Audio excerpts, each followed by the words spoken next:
Muy bien. También tenemos otra clasificación para las bacterias, ¿no? Aparte de por si son gram positivas y gram negativas y por su forma. Podemos hablar según su respiración, sobre todo aerobias y anaerobias. Las aerobias van a necesitar oxígeno para sobrevivir, las anaerobias no. Según la temperatura, psicrófilas, esto es importante, todo lo que es filos en griego sabéis que significa amor a, entonces cuando hablamos de filas en fisiología hablamos de afinidad, ¿no? Entonces, psicrófilas, psicro es frío en griego, psicrófilas es que tienen afinidad por el frío, sobreviven a a bajas temperaturas. Mesófilas, meso hace referencia a la temperatura estable, eh, termófilas tienen preferencia por el calor, hipertermófilas tienen preferencia por el muchísimo calor.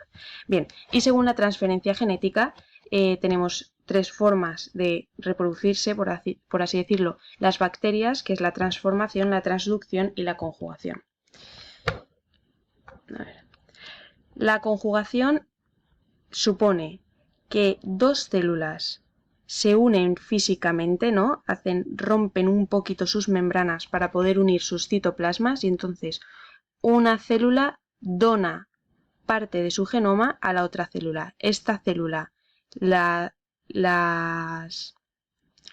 degrada parte de su genoma y entonces incluye en su genoma lo que le ha pasado al anterior. Es una forma de reproducción. La transformación es que una célula donadora sencillamente libera al espacio extracelular fragmentos de DNA que una célula receptora acogerá y incluirá en su ADN, ¿no? Nuevamente degradará parte del suyo para poder hacer hueco, por así decirlo, a el ADN recibido. Y la transducción es que va a haber un vector que se una a la bacteria, que degrade el ADN y se lleve partes para llevarla a una célula receptora e incluirlo dentro de su ADN, ¿no? Estas son las tres formas que tienen las bacterias de transferencia genética que es necesario para su reproducción. Bien, ¿qué enfermedades principales producen las bacterias? Vamos a ver dos o tres ejemplos para que os familiaricéis con algunos términos y conozcáis alguna un poquito, pero vamos, que no os agobiéis. Una, el tétanos. El tétanos seguro que lo conocéis todos, ¿no? Cuando alguien se hace una herida, sobre todo con objeto oxidado, con objeto sucio, se le pone la vacuna del tétanos para evitar que se desarrolle esta enfermedad, ¿no? ¿Cuál es el agente causal? El Clostridium tetani. Es un bacilo, si os acordáis teníamos cocos y bacilos, pues es un bacilo, es decir, que es un poquito estiradita, un poquito. Y es anaerobio, por tanto sobrevive en situaciones de falta de oxígeno. Es de gran tamaño y produce esporas. ¿Os acordáis de que las esporas son la forma no vegetativa de la bacteria? Es decir, es un momento en que la bacteria está como inactiva, está sin funcionar metabólicamente y por tanto no produce infección, pero sobrevive sea cual sea la circunstancia externa, básicamente sobrevive a casi todo. Entonces, se mantiene en su forma esporulada, esperando a entrar en algún organismo que lo reciba. Entonces, por eso no vive principalmente, pues, por ejemplo, en hierros oxidados, en objetos sucios, ¿no? Por eso cuando te haces un corte con ellos hay posibilidad de que te hayas infectado del tétanos. Es ubicuo, llamamos ubicuo a los organismos, bueno, ubicuo es una palabra del castellano en general, pero lo utilizamos para los organismos que tienen la capacidad de sobrevivir básicamente en cualquier lado, ¿vale? Y produce neurotoxinas, ¿no? Libera toxinas que afectan principalmente a nuestro sistema nervioso. Se llama tetanospasmina y lo que produce son contracciones muy fuertes de los músculos principalmente esqueléticos y por tanto generalizadas del organismo, ¿no? Llamamos opistótonos cuando produce la contracción de todo el organismo, risa sardónica cuando produce principalmente la de los músculos de la cara. Bueno, es una enfermedad muy grave, gracias a Dios normalmente se pone la vacuna antes de que se desarrolle, pero por la contracción de los músculos es una enfermedad letal.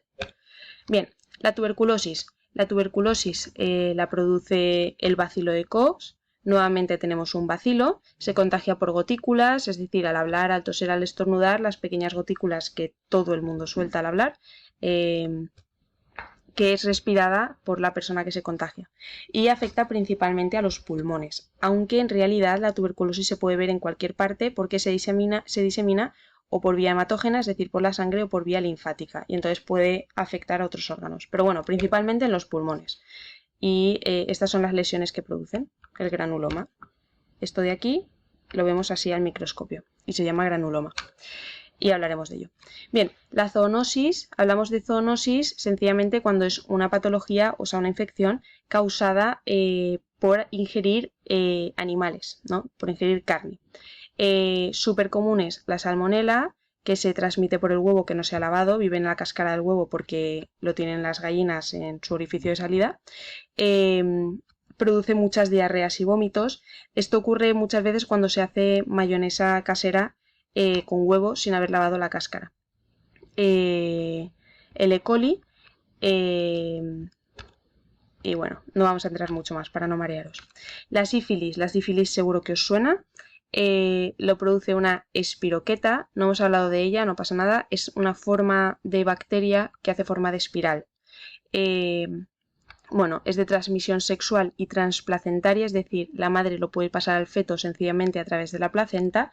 Es crónica, es decir, dura para siempre, ¿no? Eso hace referencia a la cronicidad, y es sistémica. Cuando hablamos de que es sistémica es porque afecta básicamente a todos los sistemas, es decir, es generalizada. La sífilis se caracteriza por tener como distintas etapas. En una primera etapa aparece el chancro, es decir, aparecen llagas generalizadas. En una segunda etapa aparecen erupciones y síntomas más generales, pero no demasiado graves, ¿no? Pues fiebre, malestar, cansancio. Hay una etapa que llamamos de latencia, es decir, después de esa segunda etapa hay una etapa en la que parece que no ocurre nada, ¿no? Que no hay síntomas, pero hay una etapa tardía que afecta a los principales sistemas, ¿no? que produce problemas de salud graves. Bueno, pues por ejemplo afecta al sistema cardiovascular, al sistema nervioso central y a otros órganos, ¿no? Y eso hace que la sífilis sea grave. Bien, pasamos a los virus. Los virus, como sabéis, no se consideran un ser vivo. ¿Por qué? Porque no tienen la capacidad de realizar todas las funciones vitales. En realidad el virus no puede replicarse por sí mismo porque no posee ribosomas. Si os acordáis del tema 1, los ribosomas eran los orgánulos capaces de leer el ADN y transcribirlo. Como ellos no tienen, necesitan de los ribosomas de las células del organismo que van a infectar. Y por tanto necesitan de otro ser vivo para reproducirse. Pueden tener ADN o ARN. Es un agente infeccioso muy pequeño, es el más pequeño de todos.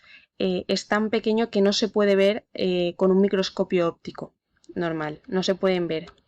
Cuando observemos patologías de virus, en el curso que viene, no veremos el virus en sí, sino que veremos los cambios que ha producido en la célula. Bien, las partes principales del virus, por supuesto, el ADN o el ARN, según el genoma. El genoma siempre viene envuelto de una cápside, aparte, o sea, de una nucleocápside, aparte puede tener una cápsula, una corteza proteica y una envoltura.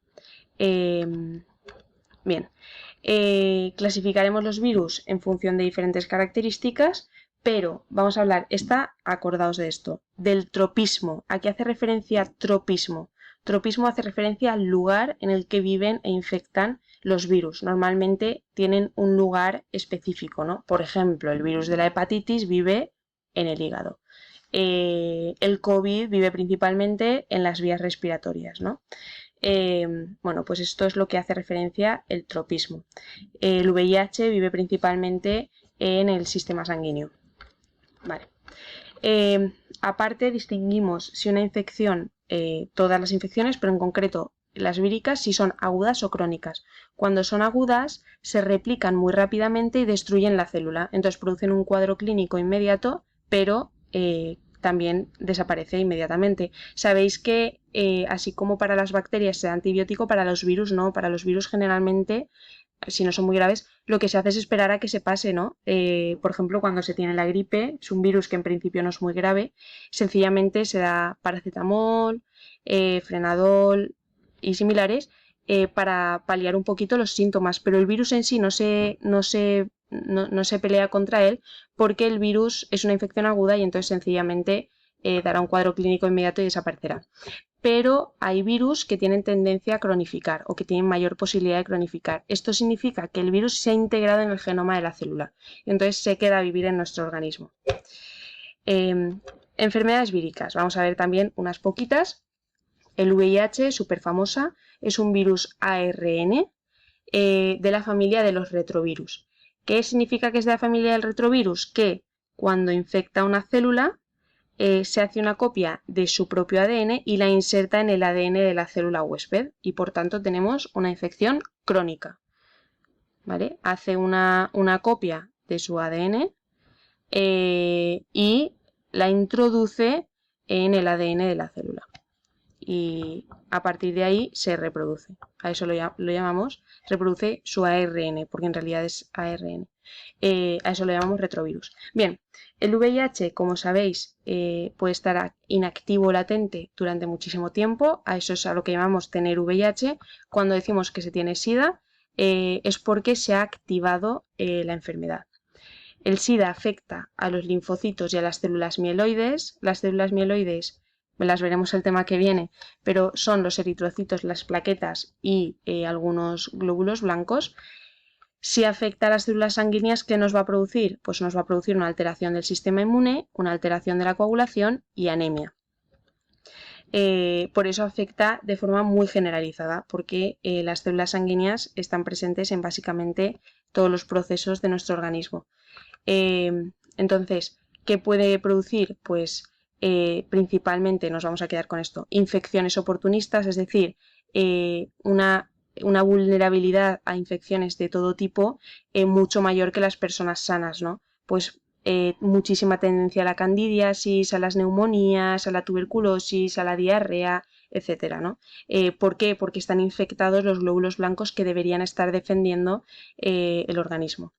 También tienen una mayor posibilidad de aparecer tumores malignos. El sarcoma de Kaposi es una consecuencia del VIH, es propio del VIH y también tiene mayor tendencia a las demencias. Bien, este es el sarcoma de Kaposi.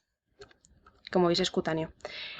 ¿Cómo se transmite? Pues ya lo sabéis, se transmite generalmente por los fluidos del cuerpo, por el semen, por eso se transmite por vía sexual, por la sangre, ¿no? Entonces, por ejemplo, las transfusiones de sangre están muy vigilado que no lleven VIH, por la leche materna, por las secreciones vaginales,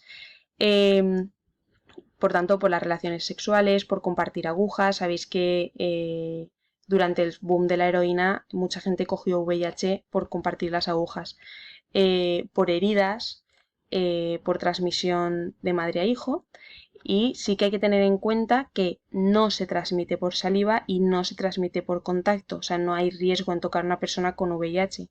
Es importante porque muchas viven como muy estigmatizados, ¿no? Yo me acuerdo cuando trabajaba en el hospital, si entraba una persona con VIH positivo, nadie se quería acercar por miedo a que te contagiara. Bueno, pues no se contagia así de fácil, ¿no? No hay que apartar a una persona con VIH. Bien, seguimos. El herpes también os sonará mucho. El herpes es un virus DNA y hay diferentes tipos. Hay muchos tipos de herpes, principalmente el herpes simple, esto significa virus del herpes simple 1 y 2, el Epstein-Barr, el citomegalovirus, el zoster y otros tipos de virus simple, de herpes simple, perdón. El virus del herpes simple 1 y 2 son los que más conocemos. El 1 generalmente es el que va a vivir en la boca, que es de transmisión por saliva, y el 2 es el que generalmente va a vivir en los genitales y es por relaciones sexuales o por el parto. Y vamos, generan vesículas que progresan a pústulas. Las pústulas son pues lo que conocemos todos del virus, úlceras y lesiones castrosas.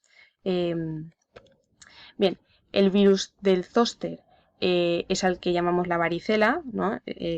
Muy conocido. La varicela puede permanecer inactiva en los nervios latente, ¿no? Y cuando se activa, a lo mejor, por ejemplo, por una bajada de defensas, produce mucho dolor en los nervios y además se ve a simple vista que continúa el camino de los nervios. Es muy dolorosa.